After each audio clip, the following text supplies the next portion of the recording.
ये last class में देखो अपना बोर मॉडल हो चुका था।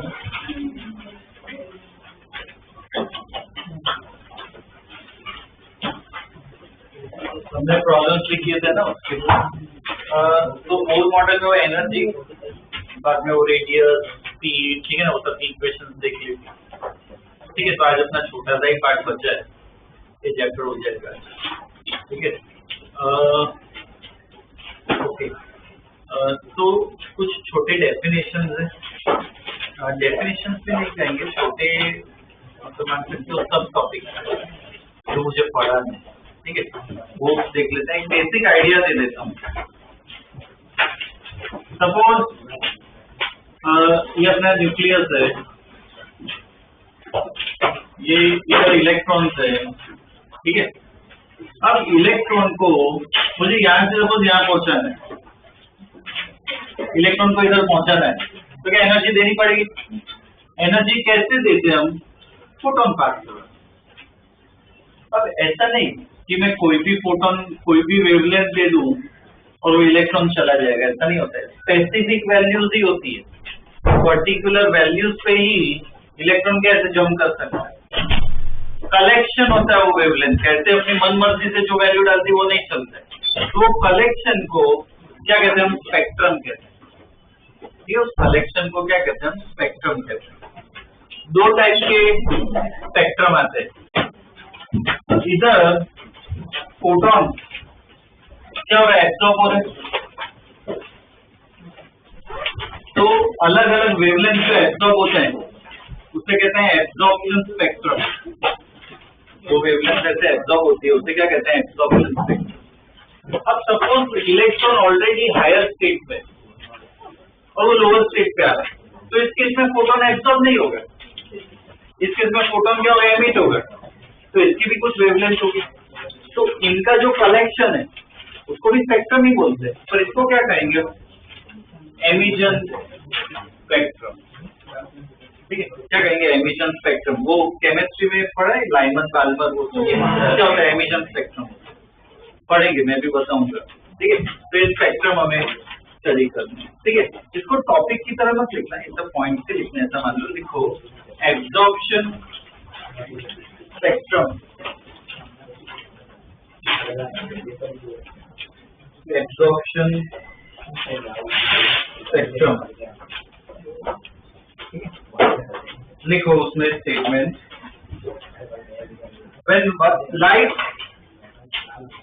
when light is passed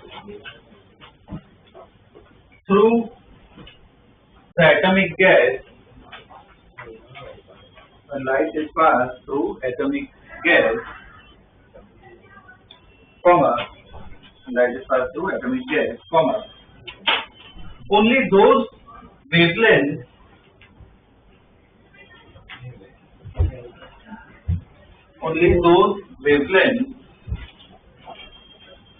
that take the atom, only those wavelengths that take the atom from one state to another excited state, one state to another excited state, one state to another excited state, are absorbed,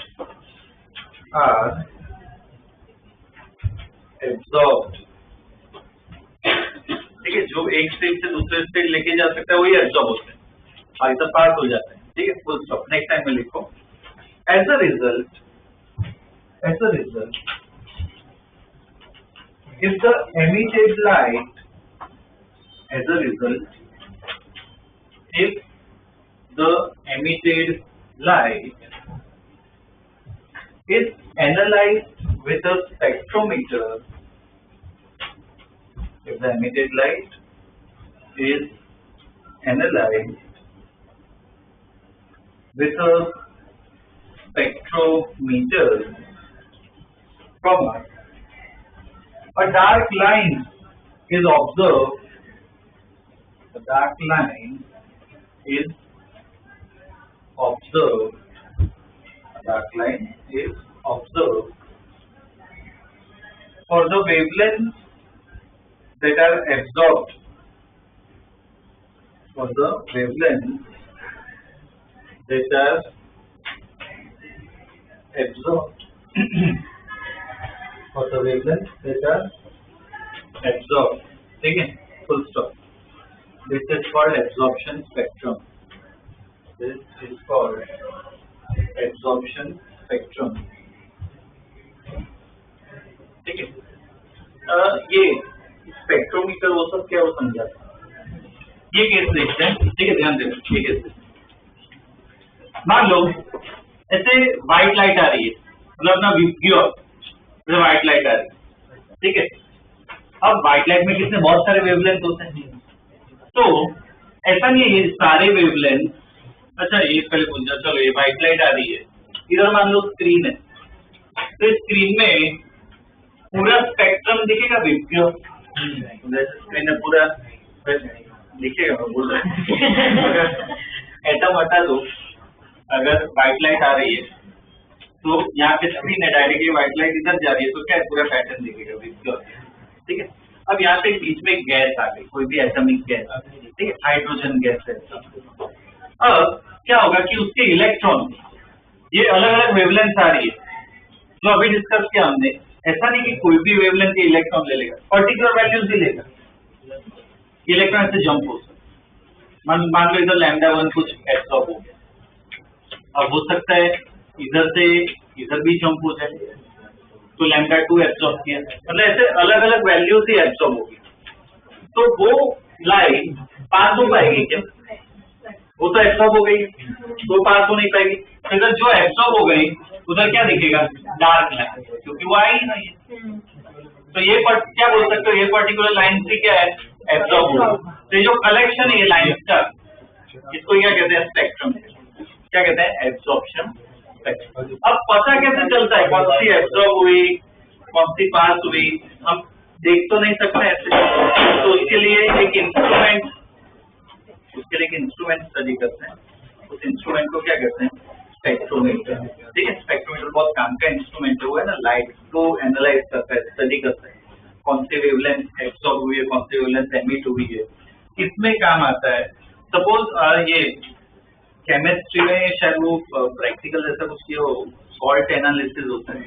तुम्हें suppose कोई salt दे दे, वो salt तो बहुत सारे type के आते हैं, NaCl, KCl, कितने सारे अलग अलग टाइप के सॉल्ट आते हैं. कैसे पता चले कि भाई ये सॉल्ट कौन सा है? तो उसके लिए अलग अलग क्या है, केमिकल टेस्ट है, वो तुम्हें करने होते हैं. ठीक है ना. अब वो क्या है, बहुत ही कह सकते हो बेसिक टेस्ट है और बहुत ही लेंदी है, कि बहुत टाइम कंज्यूमिंग है. सॉल्ट हजारों टाइप के सॉल्ट आते हैं. अब सपोज कोई अननोन सॉल्ट आ जाए, तो उसको तुम्हें एनालाइज करना हो, कितने सारे तुम केमिकल क्या क्या करोगे, बहुत टाइम लगेगा. तो अभी ऐसा कोई नहीं करता है. तो अभी ये इंस्ट्रूमेंट यूज करते हैं जिसको कहते हैं स्पेक्ट्रोमीटर. तो क्या है, हर एक एटम जो है, हर एक एटम के ना ऐसे पैटर्न, हर एक एटम, हर एक एलिमेंट ऐसे पैटर्न. तो उसको स्पेक्ट्रोमीटर में डालो, तुम्हें मिल जाएगी. इसको बाद में टेबल से मैच करवाओ, जितने जितने टेबल में मैच हो रहे हैं वो सब एलिमेंट तुम्हारे सॉल्ट में, तो तुम प्रेडिक्ट कर सकते हो कि वो सॉल्ट किसका बना हुआ है. तो स्पेक्ट्रोमीटर क्या बहुत काम की चीज है, बहुत इंपॉर्टेंट इंस्ट्रूमेंट है. ठीक है, पर पर्टिकुलर बहुत ऐसे रिसर्च में, बड़ी इंडस्ट्री में उधर ही यूज होता है. ठीक है, पर इतना ध्यान रखना, स्पेक्ट्रोमीटर क्या ये एनालाइज, लाइट को एनालाइज करने में काम आता है, कौन सा एब्जॉर्ब होता है, कौन सा पास होता है. ठीक है ना. तो ये क्या था अपना एब्जॉर्प्शन स्पेक्ट्रम. ओके, ये मेन ध्यान रखना है, बोर्ड पॉइंट ऑफ व्यू से लिख पा रहा हूँ. ठीक है, कंप्लीट पार्ट में सब नहीं आएगा, उसमें फॉर्मूलाज आएंगे, वो भी मैं बताऊंगा. ये एब्जॉर्प्शन था, आप लिखो emission spectrum. Emission spectrum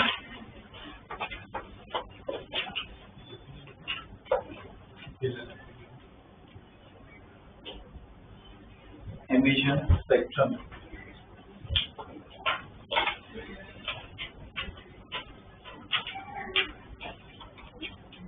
emission spectrum जो है वो भी अभी डिस्कस किया. क्या है कि इलेक्ट्रॉन अब क्या हायर स्टेट में और लोअर स्टेट में आ रहे, तो फोटोन एमिट हो गए, तो इसका भी सेम कलेक्शन को क्या कहेंगे अब? एमिशन स्पेक्ट्रम कहेंगे. ठीक है, लिखो उसमें when electron moves from high energy state, when electron moves from high energy state to a low energy state, electron moves from a high energy state to a low energy state, comma, the emitted radiation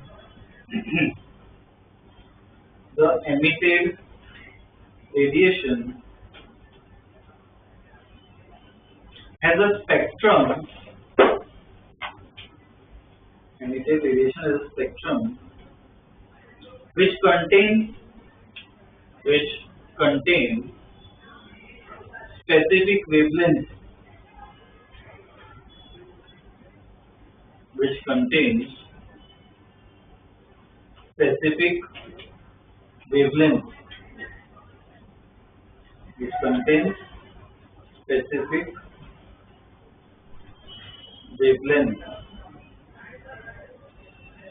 Okay, full stop. This is called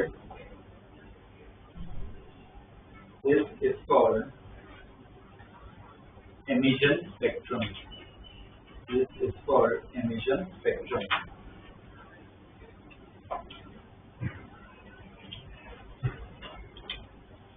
ठीक है, अब वो wavelength निकाले कैसे, तो उसका formula है, सबसे सिंपल फॉर्मूला कौन सा है, लैम्डा निकालना हो। सपोज एक लेवल से दूसरे लेवल पे आ रहा है तो तुम्हें लैम्डा निकालना हो, तो कौन सा, बोर का थर्ड पॉस्टुलेट। एनर्जी डिफरेंस निकालो E2 माइनस E1, वो किसके बराबर होना चाहिए, h न्यू, पर वो तो क्या देता है, फ्रीक्वेंसी। अगर वेवलेंथ निकालनी हो तो h न्यू की जगह क्या लिख सकते हैं, hc बाय लैम्डा। एक तो उधर से आता है और दूसरा भी एक फॉर्मूला है, दोनों में लिखवा रहा हूँ, नेक्स्ट टाइम में लिखो। Consider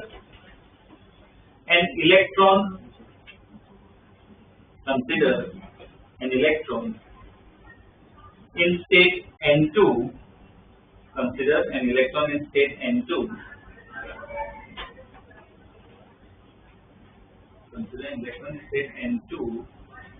which moves to state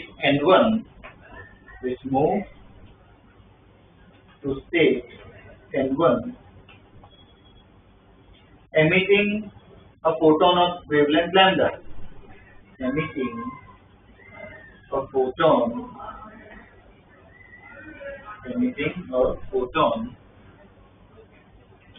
of wavelength lambda, ठीक है। तो लैम्डा कैसे निकलेगा, दो फॉर्मूला है, एक तो energy difference EF minus EI वो निकालो, तो किसके बराबर होगा, hc बाई लैम्डा। एक तो ये लिख लो, ये वाला फॉर्मूला,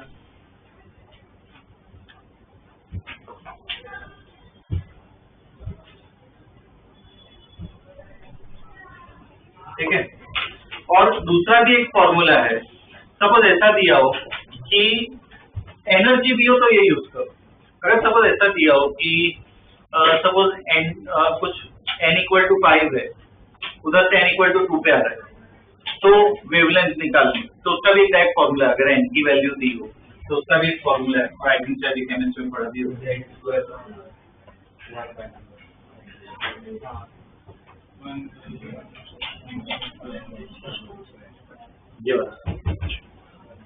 ये भी लिख लो, 1 by lambda equal to RZ square 1 upon n1 square minus 1 upon n2 square, ठीक है ना। अगर वो स्टेट दिया हो n1 n2 तो डायरेक्ट ये फॉर्मूला यूज कर सकते हैं, ठीक है। और Z तो क्या एटॉमिक नंबर, R पता है क्या, इधर रिक्सबर्ग कांस्टेंट लिख लो। R जो है वो क्या है, रिक्सबर्ग कांस्टेंट, उसकी वैल्यू पता है 1.09 लिख लो।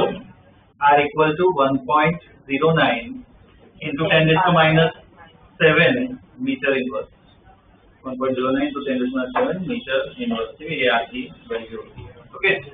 और इसमें एक और पॉइंट ध्यान में रखना, इस फॉर्मूला से क्या लैम्डा को निकाल सकते हो, तो जो 1 बाई लैम्डा है ना, उसको भी कुछ कहते हैं, उसका भी एक नाम होता है, क्या कहते हैं उसे? Wave number.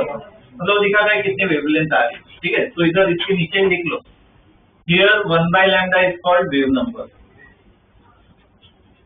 Here 1 by lambda is called wave number.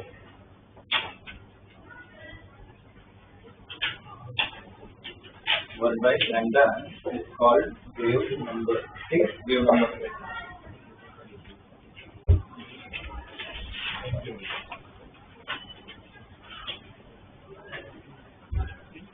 अब कुछ और पॉइंट्स लिखने हैं, ठीक है, अलग अलग। एक बस लिखा रहा हूँ, बोर्स और कंपेटिव दोनों के लिए काम आएगा, बाद में प्रॉब्लम्स करेंगे। लिखो, emission spectrum of hydrogen atom. Emission spectrum,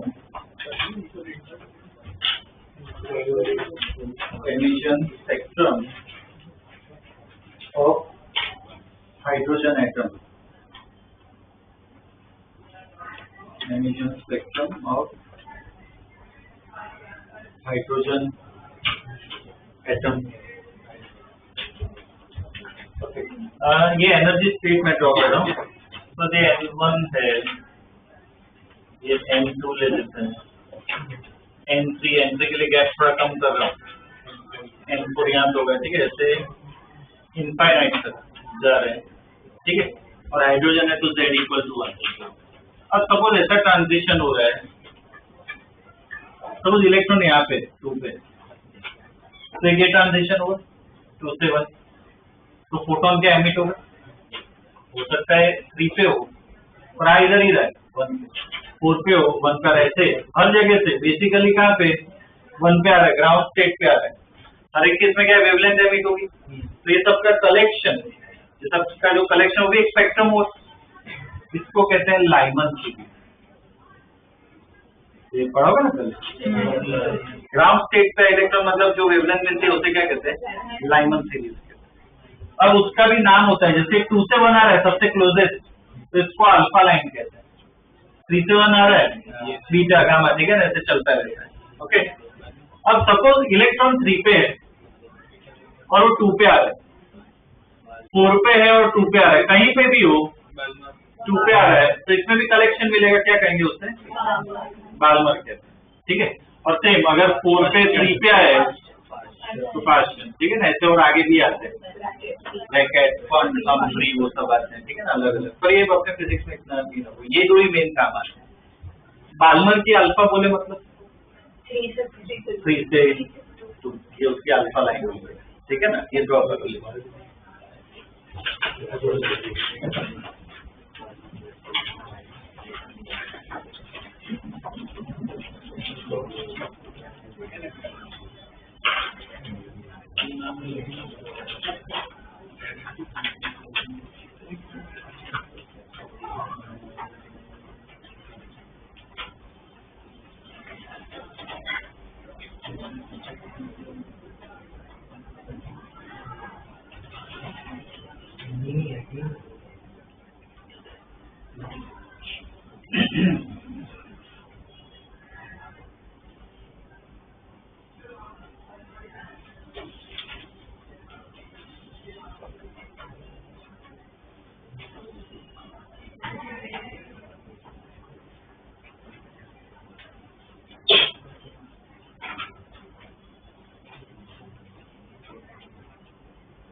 चलिए तो अब देखो इसमें अगर मैं सपोज इससे क्वेश्चन पूछूं कि 3 से 1 के बीच में मुझे बता सकते हो कितनी लाइन पॉसिबल है, मतलब कितने एरोज पॉसिबल है 3 से 1 में अगर देखें कितने पॉसिबल 3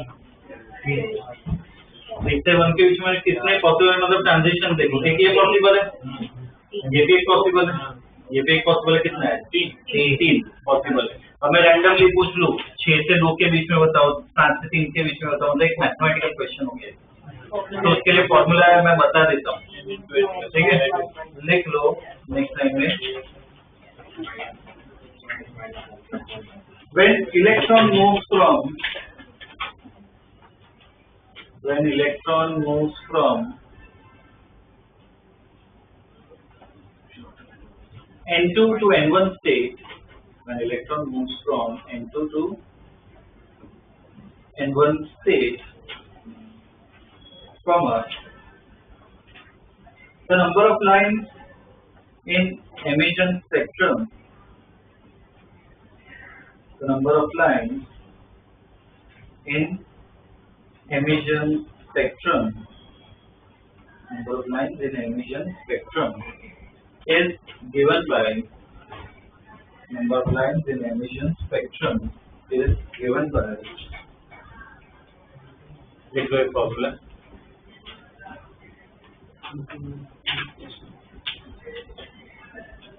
ये होता है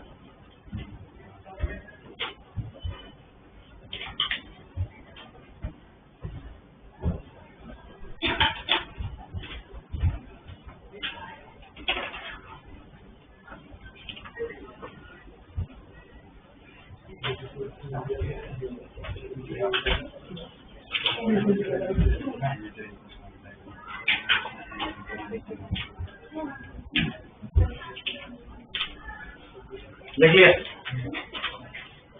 ठीक है। तो ये फॉर्मूला यूज करते हैं, ठीक है ना, इसके करेंगे प्रॉब्लम्स करेंगे अलग अलग। अब उसके बाद लिखो de Broglie explanation, de Broglie explanation, de Broglie explanation for quantization, de Broglie explanation for quantization,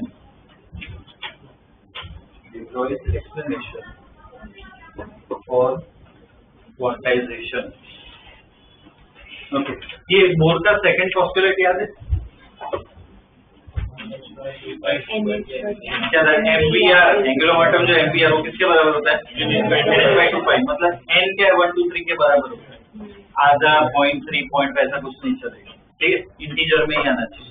अब बोर ने ऐसा बोला, पर क्वेश्चन आया कि भाई ऐसा क्यों हुआ कि n इक्वल टू ये क्वांटाइज इसमें ही क्यों हुआ क्वांटाइजेशन, इसे क्वांटाइजेशन कहते हैं कि इंटीजर में ही क्यों मिला। तो डी ब्रॉय ने ना वो समझा कि क्यों ऐसा होता है। डी ब्रॉय ने अपनी एक इक्वेशन दी कि डी ब्रॉय वेवलेंथ याद हो तो क्या था, lambda equal to h/p, h/mv है ना, p क्या होता है मोमेंटम। उसका मेन पॉइंट क्या था कि एक पार्टिकल के वेव की तरह भी व्यू करता, उसका वेवलेंथ था लैम्डा इक्वल टू h/p। तो बोर ने क्या बोला, न्यूक्लियस से इलेक्ट्रॉन घूम रहा है, तो हमने वो डिराइव भी किया था। एक इक्वेशन कौन सी लगाई थी फोर्स की, याद है, mv²/n, और दूसरी कौन सी, mvr इक्वल टू nh/2π। मुझे बताओ बोर ने इलेक्ट्रॉन को पार्टिकल माना है या वेव माना है? ये जो हम इक्वेशन लिखे पार्टिकल माना है, ऐसे घूम रहा है, उस पर फोर्स तो सब लग रहा है, क्या है, पार्टिकल। और डी ब्रॉय ने क्या बोला, इलेक्ट्रॉन क्या है, पार्टिकल के साथ में क्या है, वेव भी है। तो अगर ये इसका ऑर्बिट है इलेक्ट्रॉन का, ऐसे घूम रहा है, तो इसके ना वेवलेंथ होनी चाहिए। तो ये बताओ ऐसी वेवलेंथ पॉसिबल है कि ऐसे ये एक वेवलेंथ आई, ये दूसरी, और ऐसे तीसरी कंप्लीट हुई है, ऐसे इसको एक स्ट्रिंग मान सकते हो और ऐसे वाइब्रेट हो रही है, ठीक है। तो सपोज ऐसे 3 वेवलेंथ कंप्लीट हुई, मुझे बताओ 2.5 वेवलेंथ कंप्लीट हो सकती है, मतलब ऐसा पॉसिबल है क्या? ऐसा डायग्राम बता, वेवलेंथ क्या है, पूरी कंप्लीट होनी चाहिए। तो डी ब्रॉय ने क्या बोला कि ये जो सर्कमफरेंस है वो क्या होना चाहिए, वेवलेंथ के मल्टीपल में ही होना चाहिए, मतलब लैम्डा हो सकता है 2 लैम्डा 3 लैम्डा 4 लैम्डा, ऐसे वेव पूरी कंप्लीट होनी चाहिए। तो उसने क्या बोला है, जो सरकमफेरेंस है वो किसके बराबर होना चाहिए, एन लैम्डा। और हमें एक और इक्वेशन भी पता है, लैम्डा इक्वल टू क्या होता है, एच बाई पी, मतलब लैम्डा इक्वल टू क्या है, एच बाई।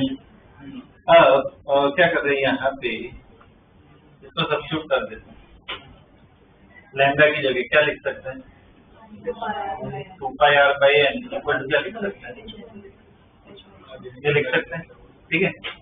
ये काम करते हैं, इसमें सब्स्टिट्यूट कर देते हैं, बड़ा सिंपल दिखेगा। 2 pi r equal to N पे से लैम्डा की जगह में क्या लिख सकते हैं, एच बाई बी। इसको रीअरेंज करो, एम बी इधर लेके जाओ, 2 पाई नीचे लेके आओ, क्या है, M B R equal to N H upon 2 pi. ये क्या है, बोर्ड सेकेंड पोस्टुलेट आ गया ना, बोर्ड सेकेंड पोस्टुलेट कहाँ से आया, डी ब्रॉय ने क्या बोला, कंप्लीट वेवलेंथ बननी चाहिए कि इलेक्ट्रॉन वेव की तरह भी बिहेव करता है ना, इसलिए ये आंसर है। डी ब्रॉय ने ये समझा कि पार्टिकल नहीं है सिर्फ, वो क्या है, वेव भी है, इसलिए ये आंसर आता है, ये उसका एक्सप्लेनेशन है। तो ऐसा पार्ट क्या बोर्ड में, तो ये पूरा मैं एक्सप्लेन करना है, ठीक है। पहले स्टेटमेंट लिखो, बाद में ये इक्वेशन लिख लेना, ठीक है। देखो, according to de Broglie hypothesis, according to de Broglie hypothesis, matter particles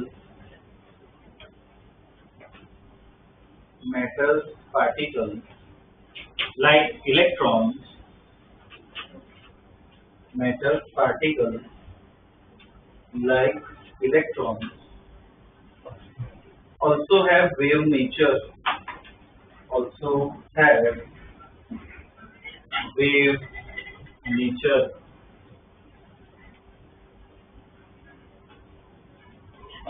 also have wave nature, ठीक है। तो सॉरी, नेक्स्ट लाइन में लिखो, the electron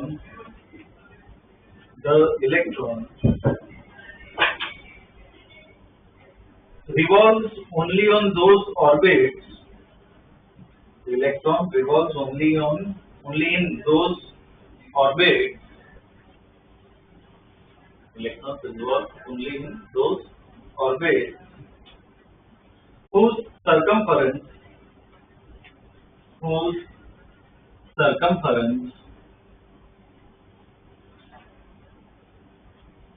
is integer multiple. So circumference is integer multiple of de Broglie wavelength. Circumference is integer multiple of de Broglie wavelength, ठीक है, उसमें ही चलता है। अब जैसे बता रहा हूँ उससे आपसे आगे इक्वेशन लिखो, इसके बाद लिखो 2 pi r equal to n lambda, 2 pi r equal to n lambda. एक इस पे बॉक्स बना दो, ये एक अपनी काम की इक्वेशन है, 2 pi r equal to n lambda, ठीक है। उसके नीचे लिखो, but lambda equal to h by p, but lambda equal to h by p equal to h by mv, equal to h by mv, ठीक। Therefore 2 pi r equal to, therefore 2 pi r equal to nh upon mv, 2 pi r हमारे क्या करते हैं, 2 pi r equal to nh upon mv। उसके आगे लिखो, on rearranging the equation, on rearranging the equation, MVR equal to, on rearranging the equation, MVR equal to NH upon 2 pi is obtained, MVR equal to NH upon 2 pi is obtained, ठीक है। ये अपना वो second आ गया ना postulate, तो आगे continuation में लिख लो, thus de Broglie hypothesis, thus de Broglie hypothesis provides an explanation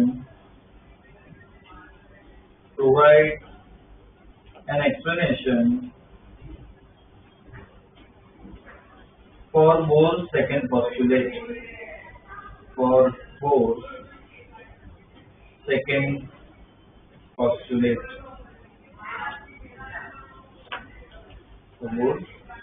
postulate. ठीक है, ये देख लिया। ठीक है, अब बस एक लास्ट एक पार्ट लिखना है। ठीक है, उसका सॉल्यूशंस आ जाएंगे। लिखो limitations of Bohr model. Limitation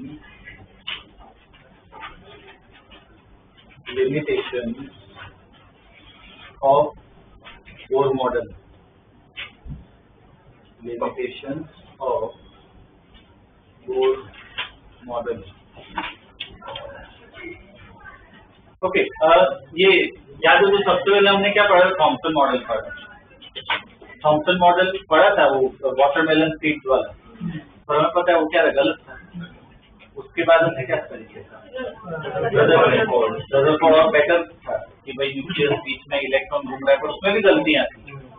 उसका और बेकर क्या आया? बोर को हमने काफी अच्छी तरह स्टडी किया, रेडियस, स्पीड सब निकाला, पर बोर में भी ऑब्वियसली कमी है।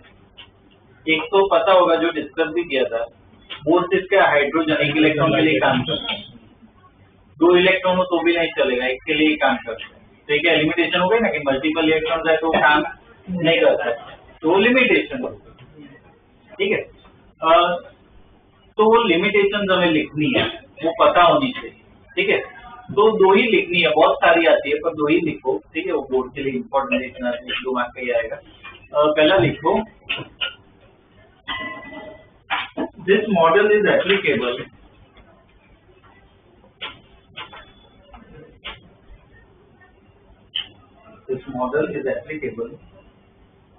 only for hydrogen like species.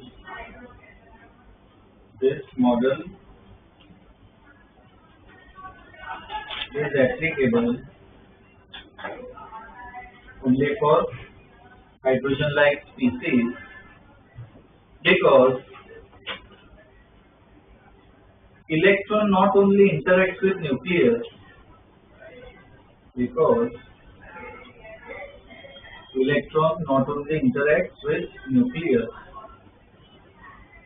but with other electrons also.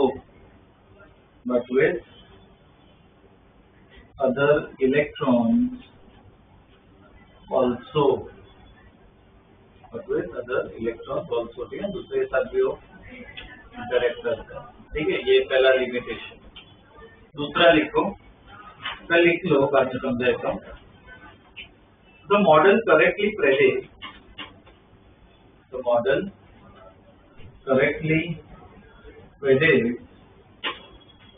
the frequency of emission spectrum. The model correctly predicts the frequency of emission spectrum. Okay, full stop. However,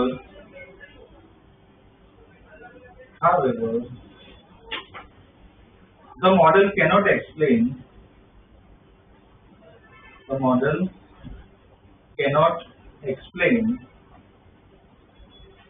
the relative intensities.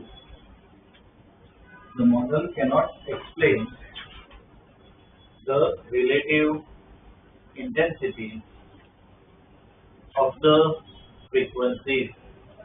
Relative intensities of the frequencies. ठीक है, इसका मतलब ये क्या है? दूसरा limitation कि ये बोर मॉडल से हमें वो लाइमन, बाल्मर वो सब मिलता था, प्रॉपर्ली मिलता था वैल्यू, पर बोर मॉडल ये नहीं समझा पाता था कि हो सकता है लाइमन की लाइट ज्यादा है, बाल्मर की कम है, मिलेगी सब पर किसी की ज्यादा किसी कम हो सकती है। तो बोर मॉडल वो नहीं समझा था कि क्यों ऐसा हो सकता है। ठीक है, ऐसे दूसरे भी बहुत सारे लिमिटेशंस है। बाद में एक और आता है फाइन ट्यूनिंग करके, कहते हैं कि जो एक एक्साइटेड स्टेट होता है ना इलेक्ट्रॉन का, उसमें भी है ना 2 छोटे स्टेट आते हैं, बहुत कम गैप होता है उनके बीच। या तो हमने पढ़ा था माइनस, सबसे ग्राउंड स्टेट में क्या होता है -13.6, उसका क्या होता है -3.4 और 1.51, ऐसे अलग अलग स्टेप होते हैं। पर बाद में और रिसर्च पर तो क्या पता चला कि जो एक्साइटेड स्टेट है, जैसे सपोज एग्जांपल 3.4, तो उसके भी दो पार्ट है, छोटे छोटे, बहुत कम गैप है, तो वो भी बोर मॉडल क्या है नहीं समझा सकते। ऐसे बहुत सारे लिमिटेशन। तो ऑब्वियसली बोर के बाद भी कोई और आया होगा, ठीक है ना, जिसने और इम्प्रूवमेंट दिया। तो और मल्टीपल इलेक्ट्रॉन्स के लिए प्रॉपर स्टडी अच्छी तरह किसने की, तो एक और आता है, उसे कहते हैं इक्वेशन दी, इक्वेशन है, उसे कहते हैं श्रोडिंगर वेव इक्वेशन। वो बोर के बाद आती है, वो शायद केमिस्ट्री में पढ़ी हो, प्रोबेबिलिटी वो सब आता है। वो एकदम प्रॉपर एक्सप्लेनेशन है जो बोर से भी बेटर है, श्रोडिंगर वेव इक्वेशन, ठीक है। वो तुम्हें प्रॉपर रिजल्ट देता है मल्टीपल उसके लिए इलेक्ट्रॉन के लिए, ठीक है ना। पर वो हम क्यों स्टडी नहीं करते हैं, मेन रीजन क्या है कि उतना मैथ्स हमने नहीं पढ़ा है, क्योंकि उसमें प्रॉपर मैथ्स यूज होता है, डिफरेंशियल इक्वेशन, इंटीग्रेशन वो सब करना होता है, तो उतना मैथ्स हमने पढ़ा नहीं, तो इसलिए वो क्या अपने सिलेबस में, ठीक है। बोर्ड तक है, क्योंकि बोर्ड में हमने फोर्स वो सब तो पढ़ा हुआ है, ठीक है ना, इससे वो तरीका है। पर तुम्हें पता होना चाहिए कि बोर्ड के आगे भी आता है, शॉर्टिंग करके आगे भी है, शॉर्ट बहुत सारी इक्वेशन अलग अलग स्टडी की है, ठीक है ना। तो ऐसे क्या इम्प्रूवमेंट होते रहते हैं, हमें इधर तक पता होना चाहिए, ठीक है। अब इसके बेस पे क्वेश्चन कर लेते हैं, ठीक है। इतना ही है इसमें चैप्टर में, इतना ही है, ठीक है, हो गया। क्वेश्चन लिखो, चलिए एनसीईआरटी का क्वेश्चन कर लेते हैं, ठीक है।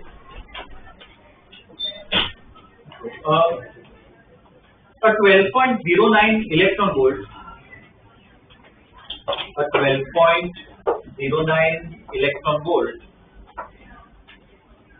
electron beam, 12.09 electron volt electron beam is used to bombard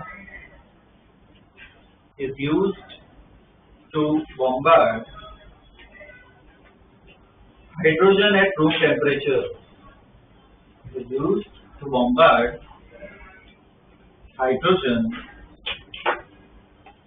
at room temperature,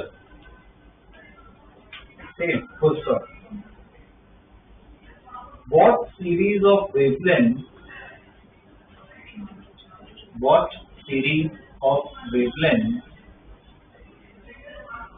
will be emitted?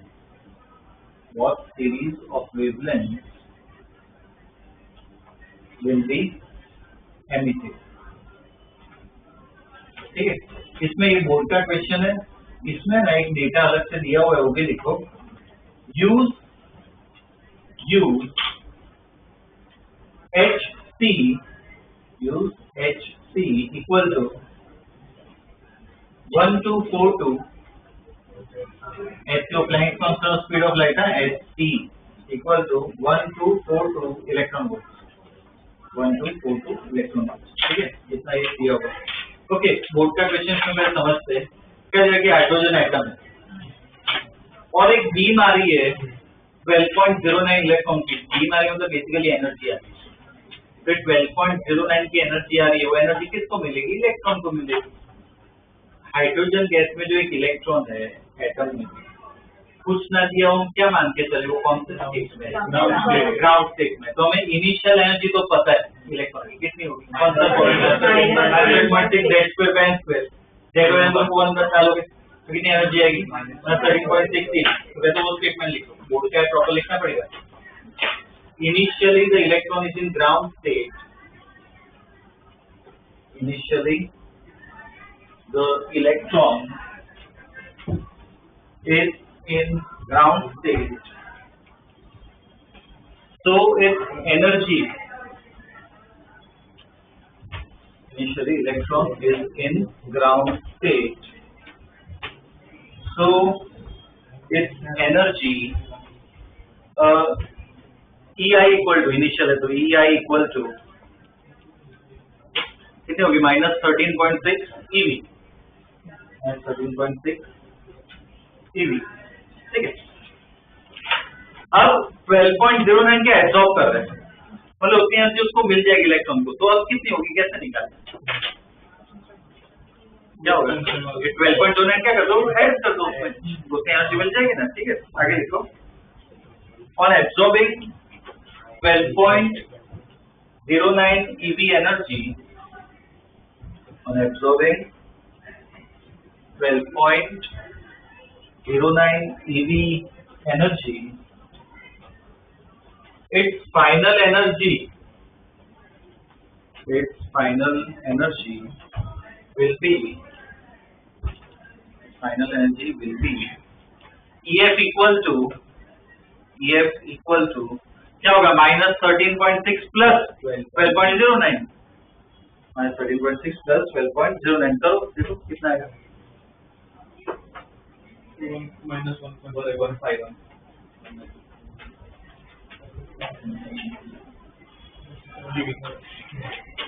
कितना आ रहा है ये, -1.51 EV, ठीक है, ये उसकी फाइनल एनर्जी है। तो इससे अब हमें पता चल जाएगा कि इलेक्ट्रॉन कौन सी स्टेट में पहुंच गया। पहले बात में एनर्जी एब्सॉर्ब हुई तो कोई उधर पहुंच जाएगा ऊपर, तो हमें वो n निकालना है, तो वो n कैसे निकालना, क्या होगा 13.6 Z² वाला Z को नहीं डालना, तो इसमें वो कल लिखना पड़ेगा ये सब में, ठीक है, बोर्ड का तो लिखना पड़ता है। क्या लिखोगे इसमें स्टेटमेंट कि let the electron be at the state n, let the electron be at the state n, comma, so its energy will be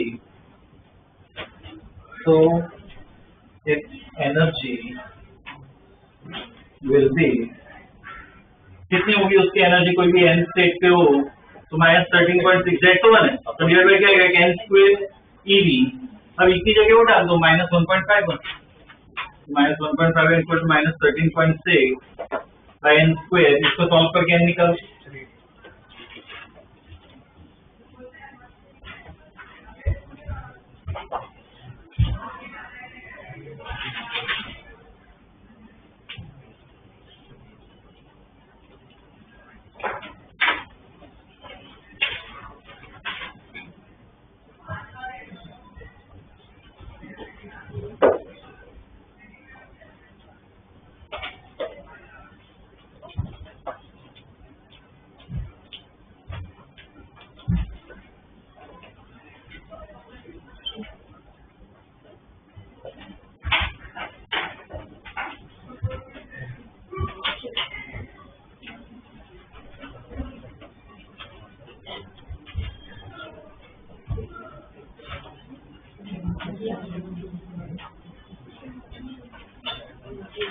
कितना रहा n इक्वल टू 3।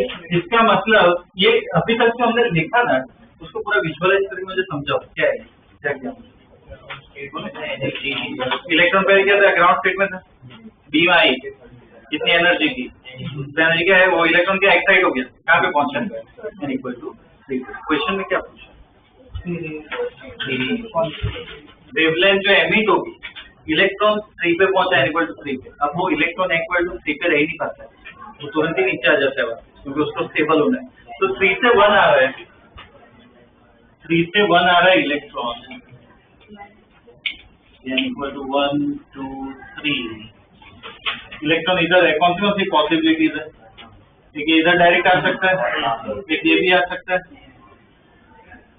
ये भी है ना, टोटल कितने 3 टर्म्स पॉसिबल है, तो हर एक के लिए तुम्हें वेवलेंथ निकालना, हर एक का वेवलेंथ निकालना है, ठीक है, तो इसको λ1 λ2 λ3 ऐसे लिख लेते हैं, ठीक है ना, ड्रॉ करो, इसमें पहले लिख लो कि the following transition are possible, the following transition are possible, ये ड्रॉ करो,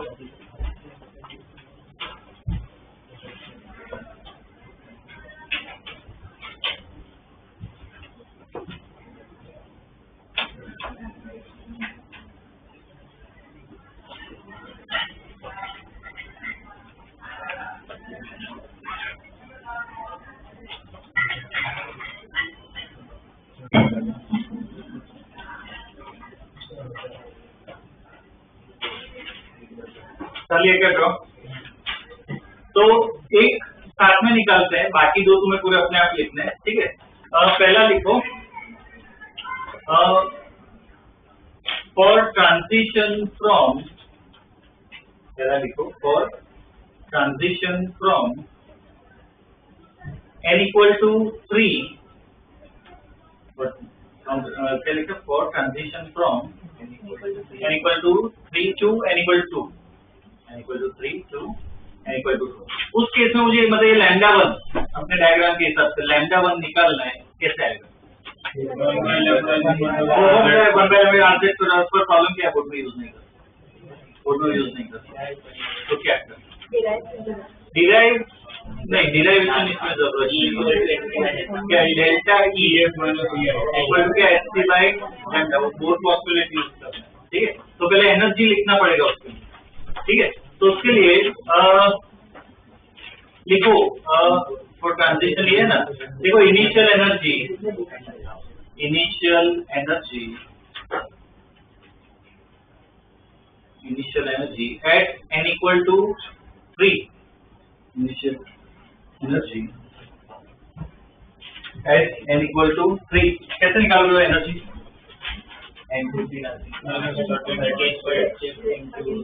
क्या आएगा? EI minus 13.6 by n square, मतलब 3 स्क्वायर, कितना आएगा? माइनस 1.51 ही लिखो।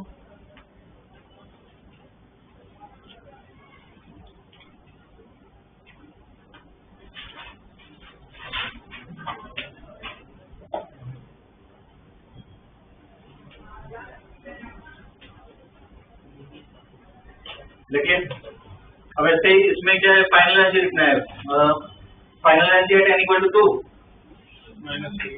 Final energy at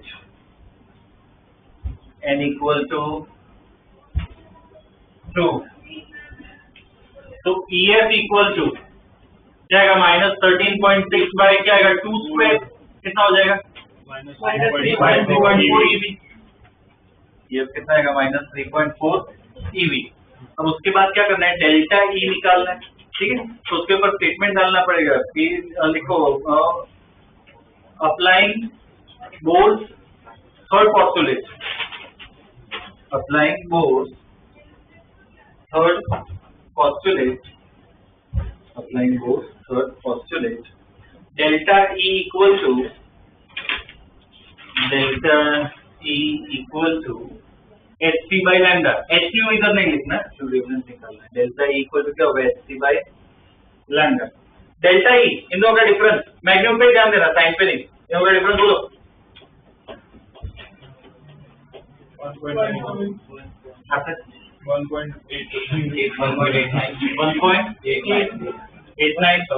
equal to HC, इधर HC की वैल्यू डालोगे,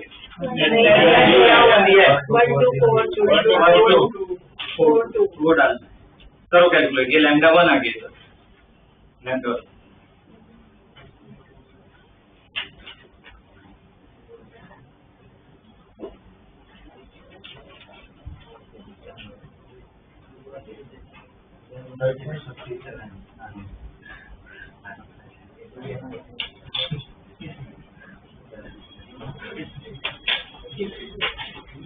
क्या है? 6 ओके, इधर यूनिट क्या लिखे, ये ध्यान में रखना है। अगर ये 1242 है ना, तो इसमें नैनोमीटर आता है। अगर इधर 0 है, जो मैंने लिखवाया था 12,400 लिखवाया, मतलब मैंने 0 हटा दिया, तो ये क्या है? नैनोमीटर में। अगर 0 है तो एंगस्ट्रॉम नैनोमीटर, ठीक है। 657 नैनोमीटर, ये अपनी पहली वेवलेंथ आई। इसको बोलो कौन सी सीरीज में आ रही है? ये डायग्राम मतलब, पर उसमें अल्फा बीटा कौन सा? सबसे नजदीक है द्वारा है, तो इसके नीचे जैसे लिखो, this is alpha line of farmer series, this is alpha line of farmer series, alpha line of farmer series, ठीक है, ध्यान रखना ये, ओके।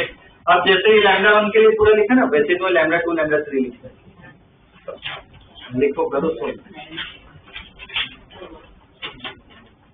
λ2 और λ3। ये बोर्ड में आएगा, 3-4 मार्क का एक क्वेश्चन आएगा, तो पूरा लिखना ही पड़ेगा।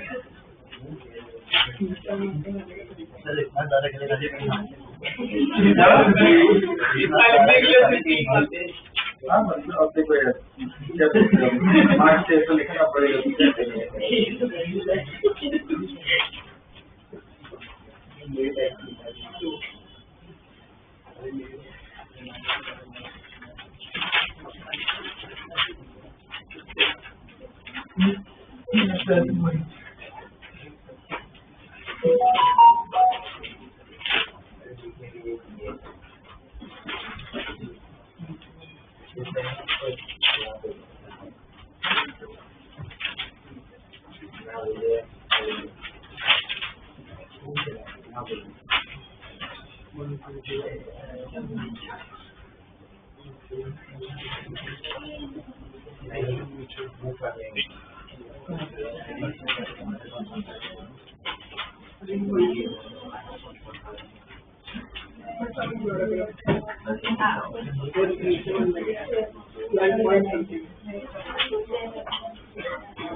दूसरा वाला किया क्या?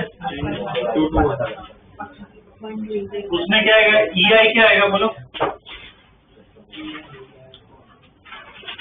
EI 3.4 इधर 2 पे है ना, तो -3.4 और वो 1 पे आ रहा है तो 1 पे दे -13.6, तो डेल्टा ये कितना आएगा? 10.2 और ये सेम लगाना है, इससे लैम्डा कितना आता है? 121.76 नैनोमीटर। ठीक है, या इसको क्या वो लाइन लिखी कौन सी है? अल्फा लाइन 271 से कर alpha line of Lyman series.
तीसरे में क्या है वेवलेंथ?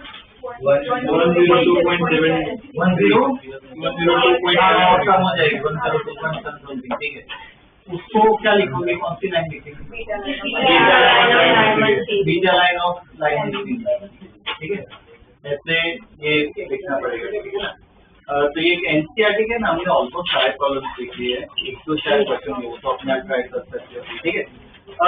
कॉम्पिटिटिव पार्ट में कैसे क्वेश्चन आते हैं वो भी इससे ऑलमोस्ट सिमिलर ही आते हैं, एक बार देख लेते हैं एक बार। लिखो question,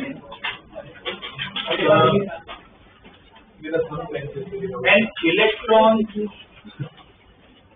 makes the transition, an electron makes a transition from fourth excited state, electron makes a transition from fourth excited state to the ground state, to the ground state. Okay, full stop. Find number of possible transitions. Find number of possible transitions. अब हमने जो equation study की उसमें से direct use कर सकते हो, ठीक है। मतलब कुछ वो लिखने वाला पार्ट तो है नहीं, और क्या यूज करेंगे into plus 1 by 2 है ना, यूज कर 10।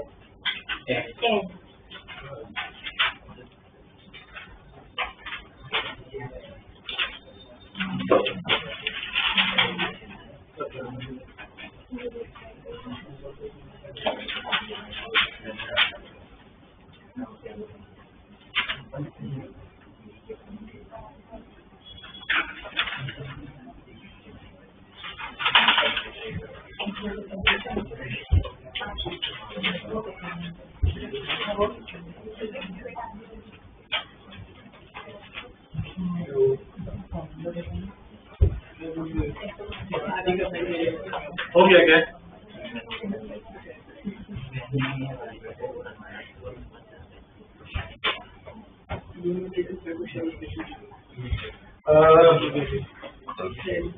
इसमें क्या का formula n2 minus n1 into n2 minus n1 plus 1 by 2 है ना, कितना आ रहा है 10। टोटल 10 पॉसिबल ट्रांजिशन, ठीक है। ये वाला डायरेक्ट लगा सकते हो, ठीक है। Next question, find the maximum and minimum wavelength. Find the maximum and minimum wavelength, and the maximum and minimum wavelength in Balmer series. Find the maximum and minimum wavelength in the Balmer series. ठीक है। अपने Barmer series है, मतलब कहाँ पे लाना है उसको, 2 पे। तो पॉसिबल ट्रांजिशन क्या, 3 से 2, 4 से 2, 5 से जैसे इनफाइनाइट से 2। अब मैक्सिमम मिनिमम ये काम का है कंपेरेटिव पॉइंट ऑफ व्यू से। इसमें देखो वेवलेंथ के बारे में पूछा है।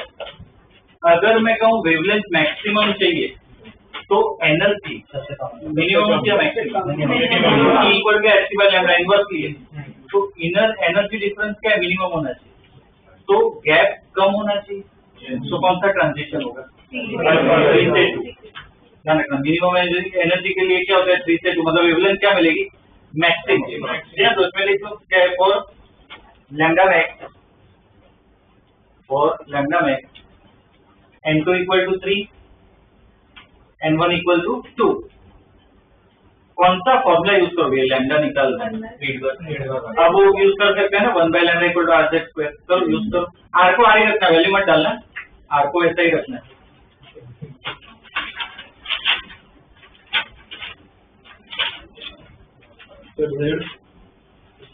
बाल्मर है, मतलब हाइड्रोजन ही होता है बाय डिफॉल्ट, हाइड्रोजन लाइट हो सकता है, हाइड्रोजन नहीं हो सकता। हाइड्रोजन।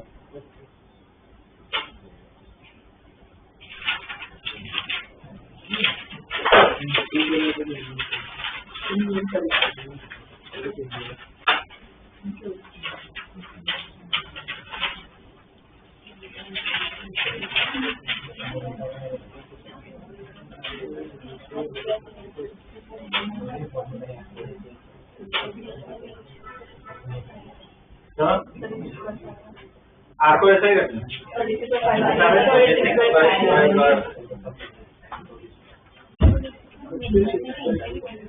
लैम्डा मिनिमम मैक्सिमम चाहिए, तो आर जेड तो 1 होगा, 1/2 स्क्वायर माइनस 1/3 स्क्वायर, कितना आ रहा है इधर से लैम्डा मैक्स 36/5, ठीक है ना, ये लैम्डा मैक्स है। अब ऐसे क्या लिखोगे, फॉर लैम्डा मिनिमम क्या ट्रांजिशन होना चाहिए, n2 equal to infinite n1 equal to 2, ठीक है ना, for lambda minimum n2 equal to infinite and n1 equal to 1, sorry 2, ठीक है ना, तो लैम्डा मिनिमम आ जाएगा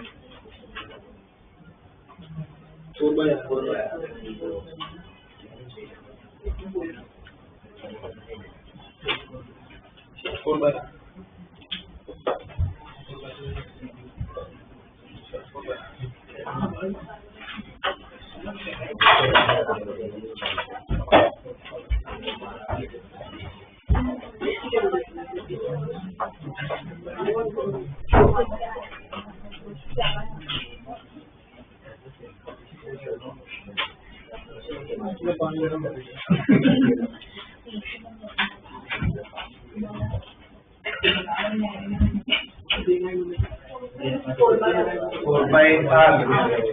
क्या होगा इसमें, 1/λ minimum r z square 1/2 square minus 1/infinite square, तो ये तो 0 हो गया, तो lambda minimum will be what 4/r, ठीक है ना। तो ऐसे अलग अलग वो हाइड्रोजन लाइक स्पीसीज का भी बोल सकते हैं, हाइड्रोजन का भी आ सकता है, ठीक है ना, तो ऐसे ही हमें आइडिया रहना चाहिए। बस इतना ध्यान रखना मैक्सिमम वेवलेंथ मतलब मिनिमम एनर्जी, तो गैप सबसे कम होता है, और मिनिमम वेवलेंथ से तो गैप सबसे ज्यादा होना चाहिए, ठीक है।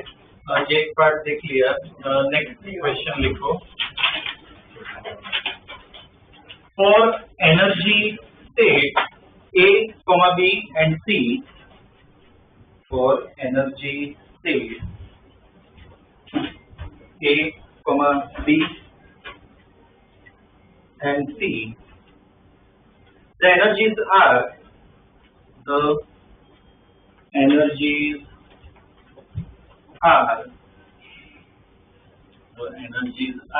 ये लिखो,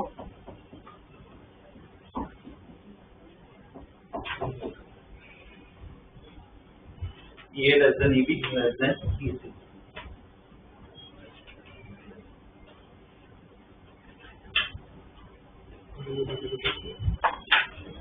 Yeah.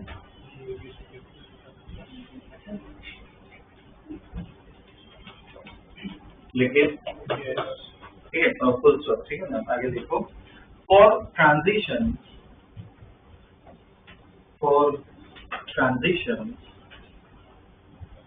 C to B, for transition C to B, comma B to A, T2B, B2A, and T2A and T2A.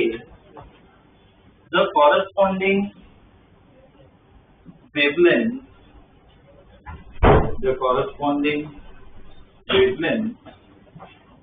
are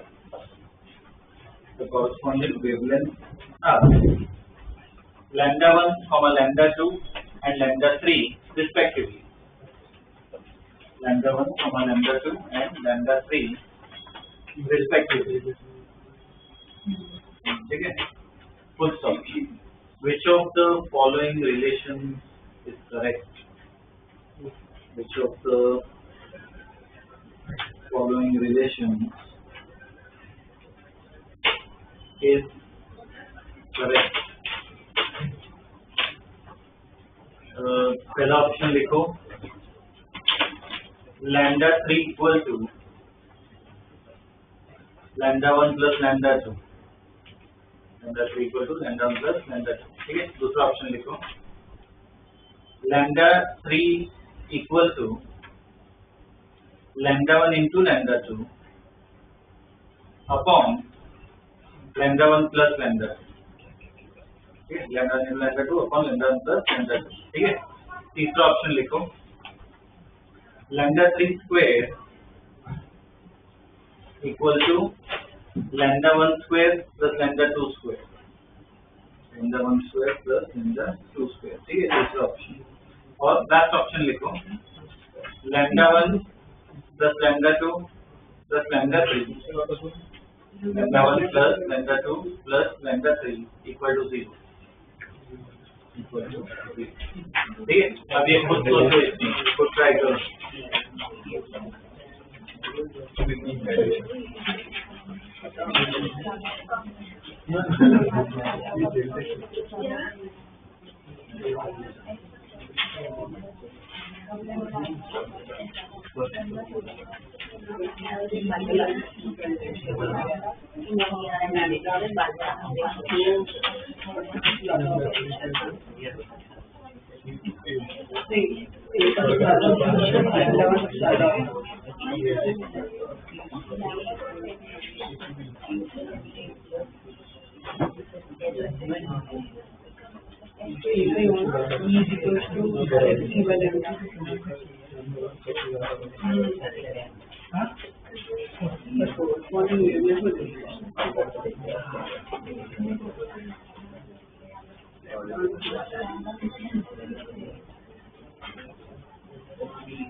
Option B. Each other has the option of this lambda 3 to become a 3.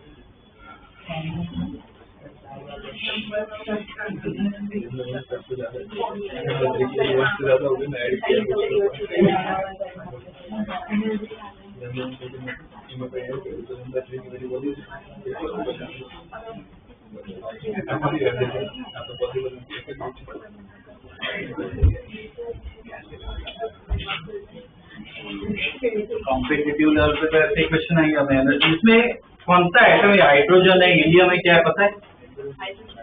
कैसे पता चलेगा? आपने बताया. बोलो.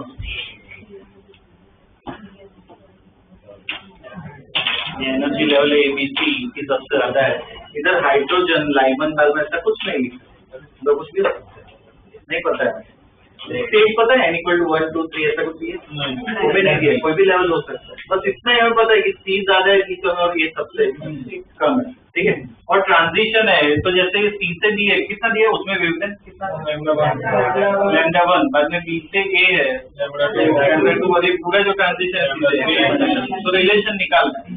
हमें energy की information दी है, तो एक क्लू है कि ये है और इसकी इंफॉर्मेशन, तो कौन सी इक्वेशन लगा सकते हैं? What postulate. थर्ड कि डेल्टा ई इक्वल टू क्या होगा, एच टी बाई लैम्डा. तो देखो इसमें हर एक के लिए लिखो, जैसे लैम्डा 1 लिखो तो बोलो क्या आएगा, EC minus EB. EC नहीं EB, sorry B minus EC. ऐसे फर्क नहीं पड़ता, हमें मैग्नीट्यूड से ही मतलब है. तो EB माइनस EC अगर लिखोगे तो क्या होगा, एच बाई लैम्डा. अब वैसे ही EA माइनस EB ये माइनस ईपी वो किसके बराबर होगा? SC by lambda 2 SC by lambda 2 और EA minus EA minus EC वो किसके बराबर होगा? SC by lambda 3। तो कैसे भी करके सब्स्टिट्यूट करना है। देखो क्या कर सकते हैं इसमें इधर बी हटाओ मैं तो देखो ये दोनों को ऐड कर दो, ये दोनों को ऐड कर दो तो ये बी कैंसिल। तो EA माइनस EC किसके बराबर होगा? SC by lambda 1 plus SC by lambda 2। अब ये दोनों को इक्वेट कर सकते हो ना, तो उससे क्या SC हट जाएगा। तो क्या आएगा relation 1 by lambda 3 equal to 1 by lambda 1 plus lambda 2। LCM ले लो तो क्या आएगा lambda 3 equal to lambda 1 lambda 2 upon lambda 1 plus.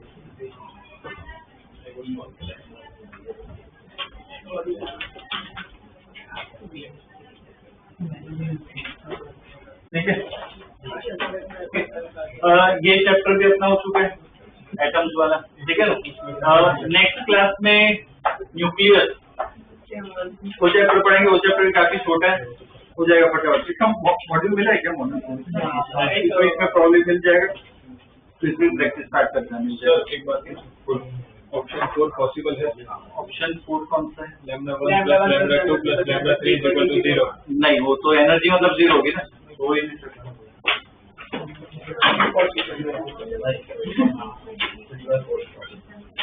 20 क्या है?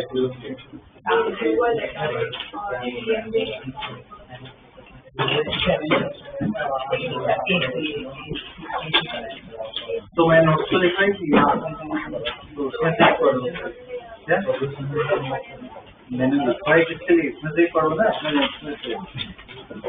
डिराइवेशन सब कुछ तो मैं कर रहा है उसमें से पढ़ो। क्या नेगेटिव प्रॉब्लम से हम लिखी है वो देखिए, और जो अलग से कर रहा है मेन नोट्स है। डिराइवेशन सब कुछ एक बार पढ़ के खुद लिखने की ट्राई करो, डेफिनेशन जब पढ़ो खुद लिखने की ट्राई करो और प्रॉब्लम खुद सॉल्व करो। मॉड्यूल में से वो जो एमसीक्यू वाले एक्सरसाइज है उसमें जितना किया वो देखो PYQ करो तो बेटर है, दोनों में काम लग जाएगा कॉम्पिटिटिव। और जो पूछेंगे उसका लेवल ही होगा या उससे कम तो बेटर वही